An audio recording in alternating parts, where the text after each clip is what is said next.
Всем доброго дня! Приветствую вас из местечка, называемого Ариасов.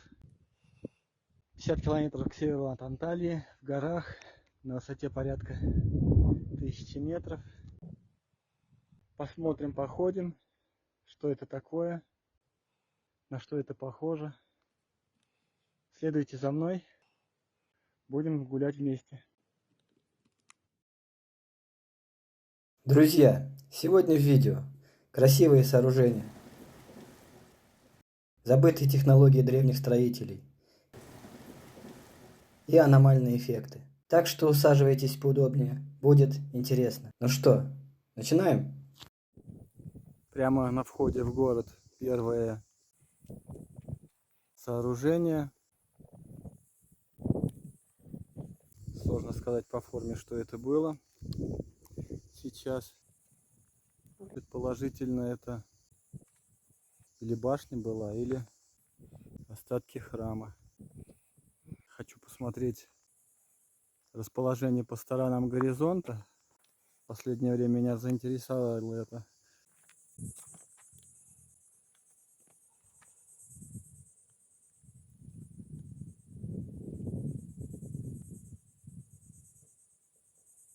Какое-то северо-западное направление. И, кстати, вот под этим сооружением, скорее всего, есть какое-нибудь подземелье. Здесь даже кто-то пытался его сломать, видимо.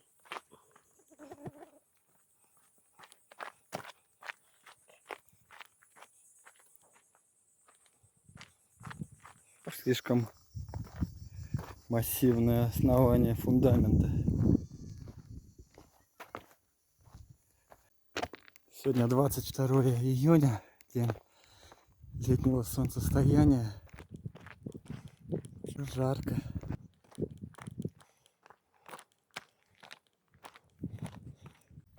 Сейчас здесь никого нету, кроме нас.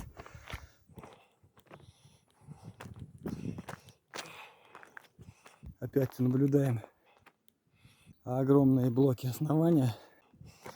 Все тут попадало. Фундамент уходящий. Сейчас я загляну вверх. Ну, здесь компот старого с очень старым. То есть здесь вот византийцы лепили. Использовали блоки от предыдущей постройки, которые были очень качественно проработаны.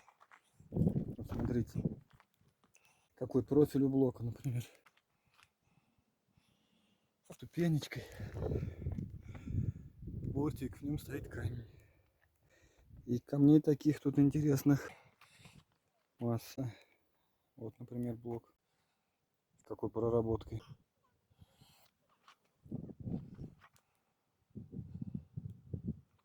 Здесь это могло быть и храмом. Опять расположение по сторонам горизонта. Примерно такое же.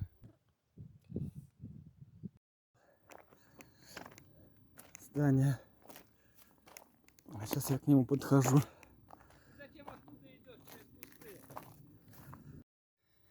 От каменных стен повеяло прохладой. Видим огромные 1,5 на 1,5 метра блоки с обработочкой, как мы любим, с такими вот маленькими ступенечками. И здесь тоже был такой перепадик. Интересно, как они строили все это.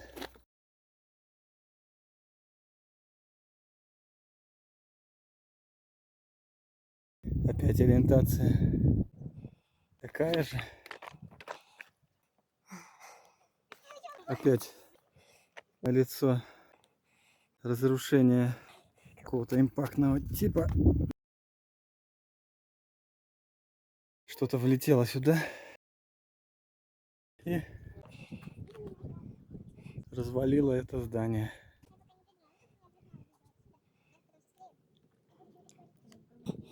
Сейчас здесь на уровне второго, наверное, этажа все разрушено. И видим блоки опять такие многотонные. Метр, больше метр на метр.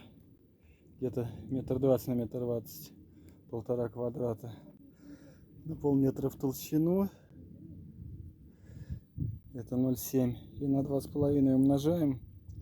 Получаем около 2 тонн блок. Местечко называется Ариасос. 50 километров от Анталии в горы. На высоте 1000 метров. Над уровнем моря. Этот античный город с минимальными следами реставрации. То есть можно здесь смотреть все как было. Видим, здесь вот цоколь проглядывает. То есть это все цоколь того здания идет. Сейчас я вот отойду и покажу, какое оно было в размахе.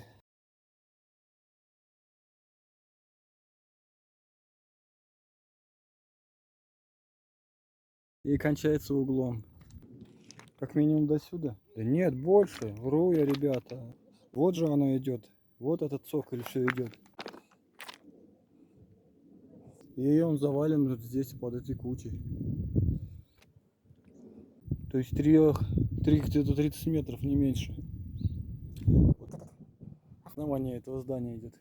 Сейчас мы подойдем здесь к одному из самых красивых мест. Это Триумфальной арки. Вот это идет продолжение этого же здания. Эрозия, видим, капитальная здесь. Но это и неудивительно. На высоте 1000 метров зимой лежит снег. Идет дождь, то есть влага работает на разрушение. Портал заваленный. Ниже еще идут ряды. Так, место очень интересное для нелюбителей Диснейлендов. Здесь можно походить, посмотреть, как все было по-настоящему. Только очень много колючек. Эти средиземноморские дубы очень колючие. Вот полная реставрация переселенцев. Видно, что камешки вставляли, чтобы не гуляли большие блоки.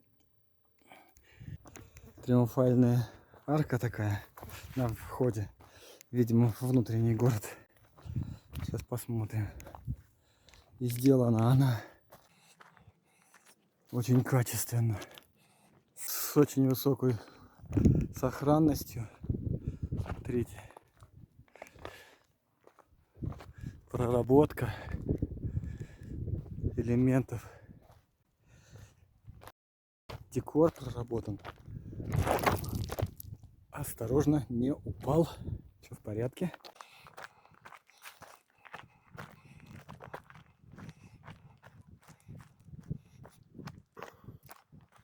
Да, монументально. Все прямо как мы любим.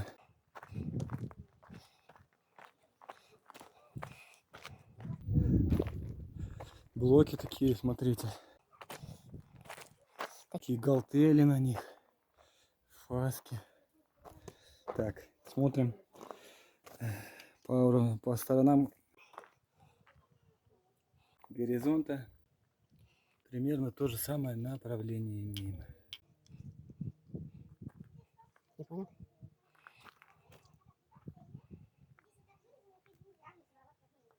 Что-то я не понял. Смотрите. Смотрите, ребята, я магнитную аномалию нашел.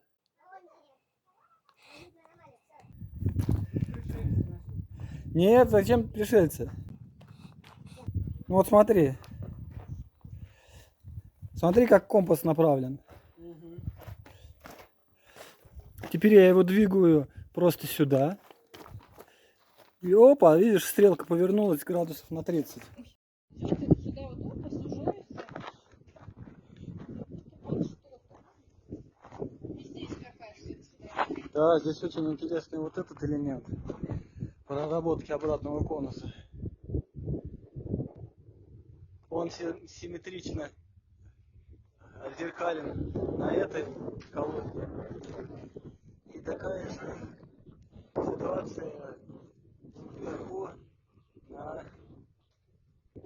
этом парапете. И исключительное качество собранной арки. Так, сейчас я тут промеры сделал.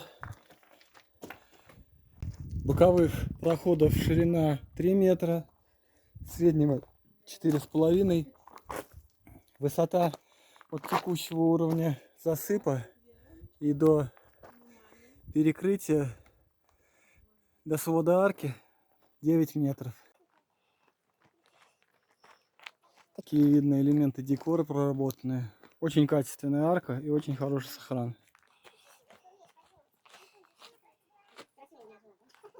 Пойду пройдусь вперед. Изготавливали прямо из этого же камня. Наверху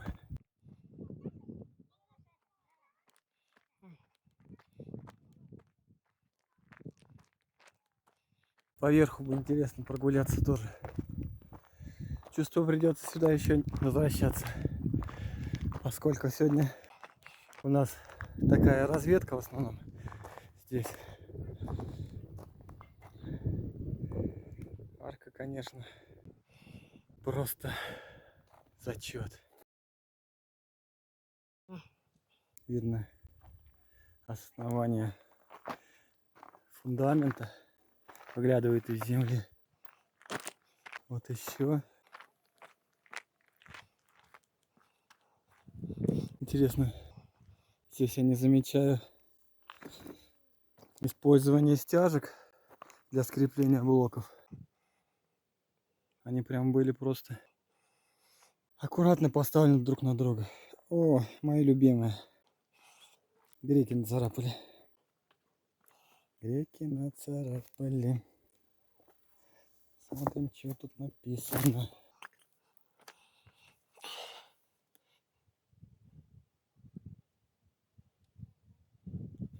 Я вам скажу, ребята, это не греки, это римляне. Тут латинским, на латыни написано что-то. Не знаю, удастся мне прочитать или нет. А я, кстати, стоял на такой же обратной, на таком же пьедестале. А здесь же такая же часть пьедестала с отделкой, с моей любимой, с яичками и 101 номером. О, тяжелые такие камни. Да, перевернул, кстати, стало хуже видно. Здесь вот видим вот эти элементы декора.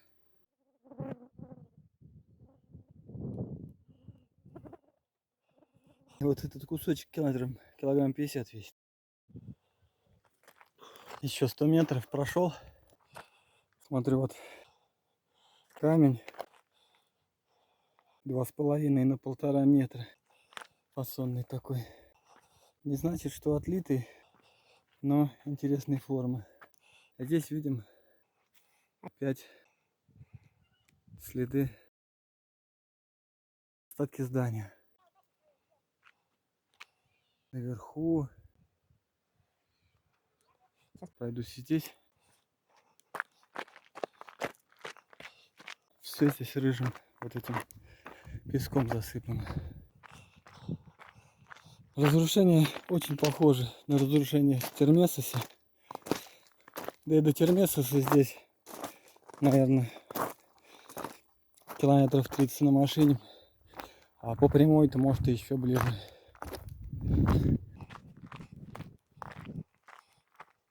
Здесь уже, судя по этим формам, Византия ковыряла, лепила из всего, что было. Колонна такая достаточно крупная упала.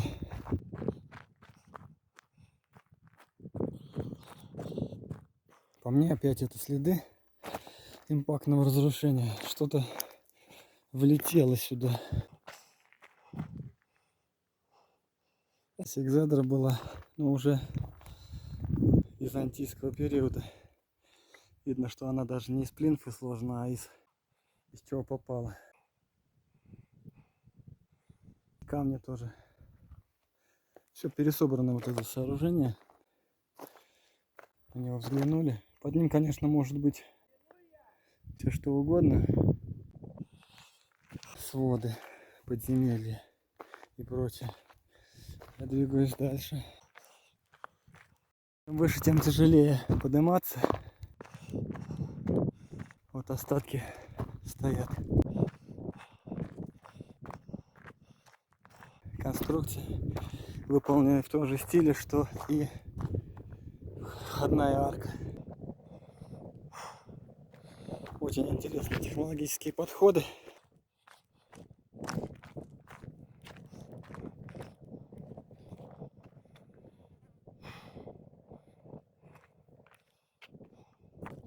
Фасочки, болтели. Со временем, конечно, это полопалось, что-то разъехалось, но можно представить, что такое.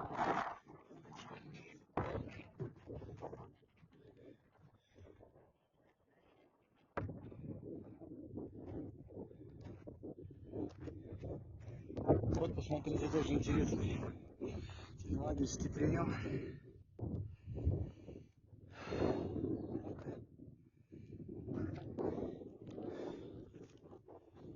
Использовалось как основание перекрытия внутренней части конструкции. Мы видим вот этот блок базовый, на котором начинается арка. Он имеет такую сложную форму. То есть это не изначально была арка заложена, это сразу было собрано здание. Такое был изначальный проект. И опять же видим цоколь. Может быть, было продолжение. Это такое же, поскольку фундамент похоже единый. И сейчас я опять замеряю расположение по сторонам горизонта.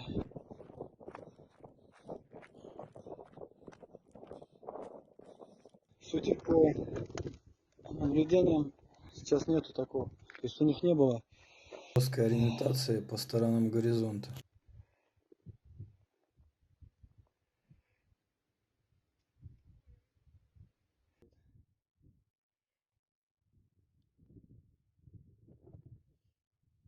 А почему уходит стрелка компаса на 10 градусов? Потому что, по моему предположению, в процессе обработки материал приобретал ферромагнитные свойства.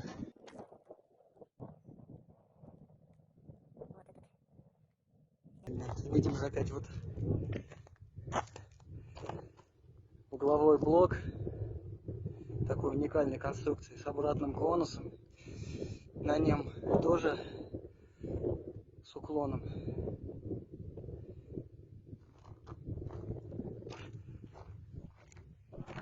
Блок стоит. Сейчас такой для общего сведения. Внутренний размер 6,5 метров. Внутренний размер здания. А так мне, пока я сюда не забрался, я даже и не заметил. Вот такой маленький скромный камушек. Ну как он здесь по месту установлен? Здесь опять. Вот им было вообще пару пустяков сделать смену уровня.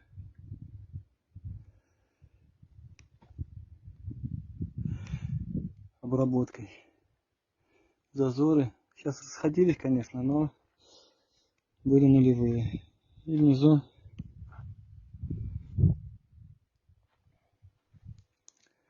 завалено все.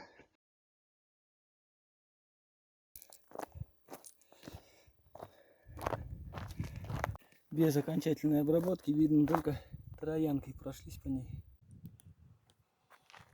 Сейчас пройдем сюда. Здесь наверняка некрополь, место называемое, поскольку здесь саркофаги.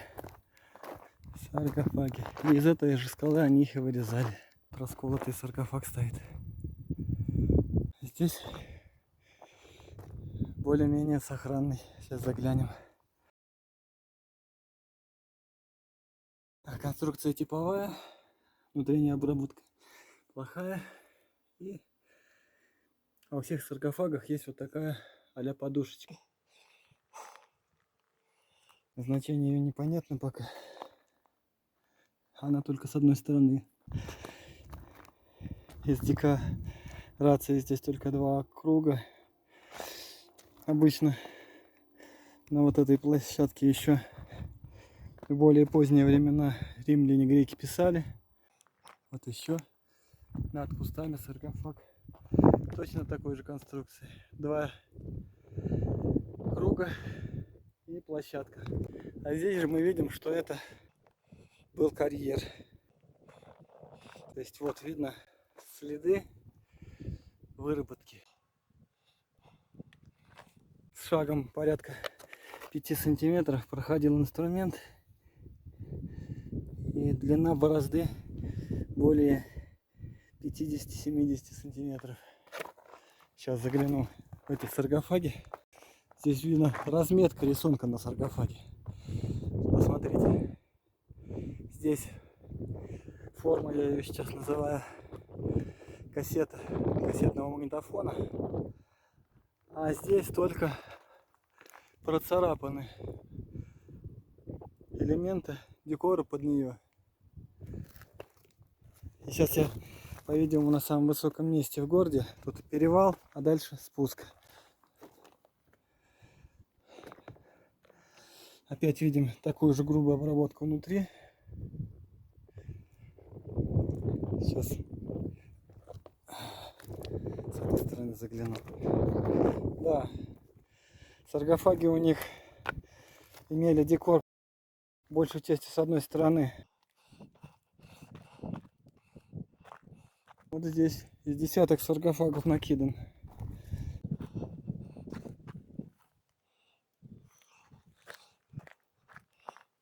Так, местечко очень зачетное, поскольку реставрация здесь не проходила. И можно посмотреть, как это было, а не как это придумали археологи и историки. Здесь опять саркофаги с крышками и склон. Длину вниз. Дальше идет город, или он до сюда только подниматься. Вот.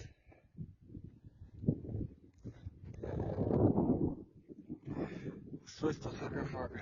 Если мы посмотрим на крышку его, то видим, крышка, она была с пазом, паз входил, закрывалась плотно, но могло открываться.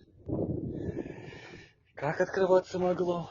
Вопрос. Крышка есть внутри, не меньше. Здание, остатки здания моей любимой эпохи искусных строителей. А внизу долина. И сейчас там поля. Дальше видим, долина уже заросла. А во времена использования, когда этот город был обитаемым, наверняка здесь тоже были поля. Так, сейчас еще посмотрим. Здесь наличие магнитной аномалии. Видно?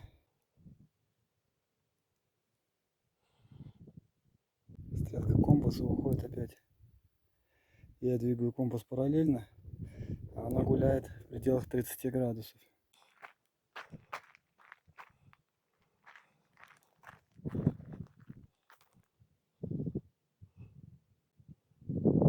Здесь вот цоколь вообще зачетно сделан. А вот та стенка противоположная как будто пересобрана уже в более поздние времена. Хотя здесь такая же забутовка. Интересная. Сейчас с этой стороны обойду.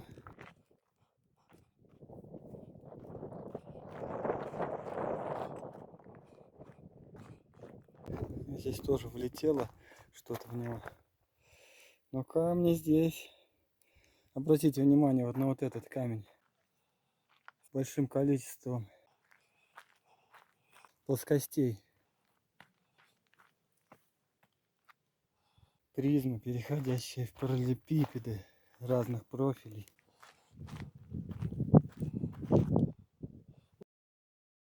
Интересно, как они это все делали. Уже полдень, жарко. Хотя здесь наверху немножко ветерок играет. И надеюсь, не будет шума. Еще одно здание с зазорами. С финишной обработкой блоков. Опять видно вот на углу обратным уклоном блок. Очень интересно. Так, поднимаюсь. Обалдеть. На языке историков это мавзолей. Видим качество стыка. Чуть-чуть разошелся сейчас на миллиметр. Обработка прилегающих плоскостей. Этот блок выскочил. Опять сюда чем-то ударили.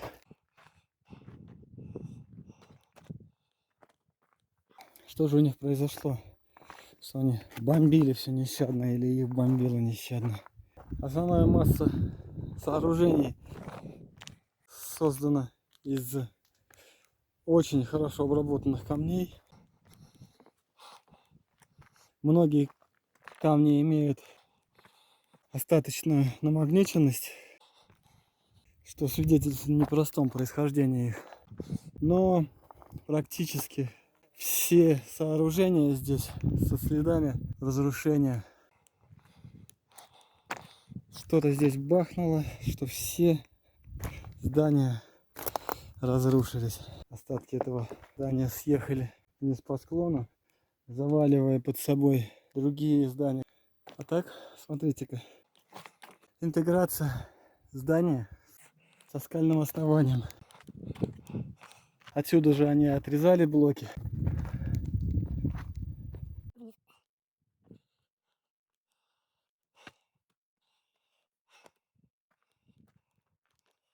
Какая красота! Весь склон в остатках таких сооружений. По всему склону стояли эти сооружения, здания. Высота больше 1000 метров. Город уходит по склону больше, чем на 100 метров вверх. Еще вопрос, как здесь вода попадала сюда, если же здесь был город и жили люди. Может быть, там родник где наверху есть. Но для какого города должен быть большой источник воды.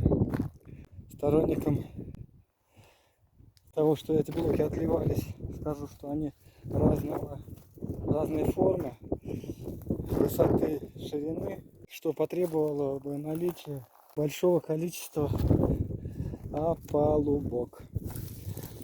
С чем я не согласен. Эти блоки все вырезались из этой же скалы. Наверху поднялся к той арке, которую было видно. Здесь видно наличие керамики. Думаю, что это была черепица. Здесь ее много-много. И здесь вот такая арочка. Сейчас она завалена. И наверху у нее ветряная эрозия большая. И вот же остатки таких же арок.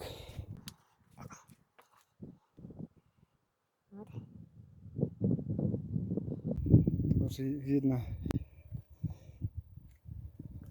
элементы декора с большим количеством деградации. А дальше здесь все завалено. Вот этих камней здесь, наверное, 3 метра, если не больше, до основания сооружения. Смотрите, направление, расположение этой арки по сторонам горизонта. На первый взгляд складывается некая система расположения зданий в этом городе по сторонам света. Не по север-запад, юг-восток, конечно, а по своему внутреннему направлению. Ребята, вот такая была прогулка по заброшенному городу Ариасос. Надеюсь, вам понравилось. Я от самой прогулки в восторге, а от того, что произошло в городе, конечно, чувство очень гнетущее, потому что налицо видим разрушение предыдущей цивилизации. Пишите свои комментарии, что вы думаете по этому поводу. Ставьте лайки. И встретимся с вами в следующих выпусках на канале Зарисовки путешественника. До новых встреч!